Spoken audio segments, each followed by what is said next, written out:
स्वामी विवेकानंद की प्रेरक कहानी।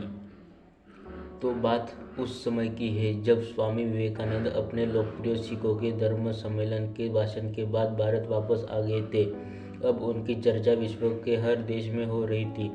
सब लोग उन्हें जानने लगे। स्वामी जी भारत वापस आकर अपने स्वभाव अनुरूप भ्रमण कर रहे थे। इस समय वे हिमालय और इसके आसपास के क्षेत्रों में थे।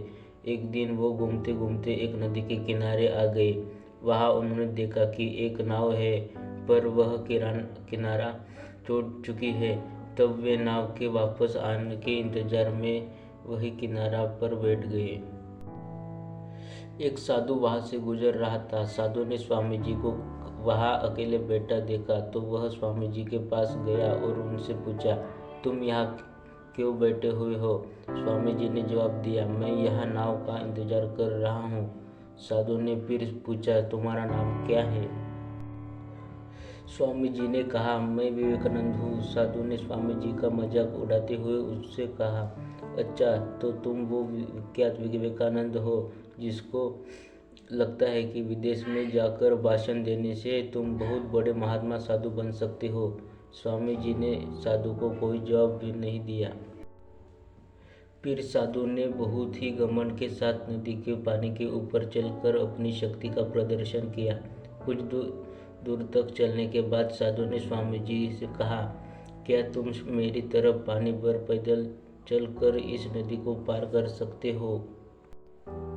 स्वामी जी ने बहुत ही आदर और विनम्रता के साथ साधु से कहा, इस बात में कोई शक नहीं कि आपके पास बहुत ही अद्भुत शक्ति है, लेकिन क्या आप मुझे यह बता सकते हो कि आपको यह साधारण शक्ति प्राप्त करने में कितना समय लगा? बहुत ही अभिमान के साथ साधु ने जवाब दिया, यह बहुत ही कठिन कार्य था। मैंने 20 साल की कठिन तपस्या और साधना के बाद यह महान शक्ति प्राप्त की है। साधु का यह बताने का अंदाज बहुत ही अहंकार भरा था।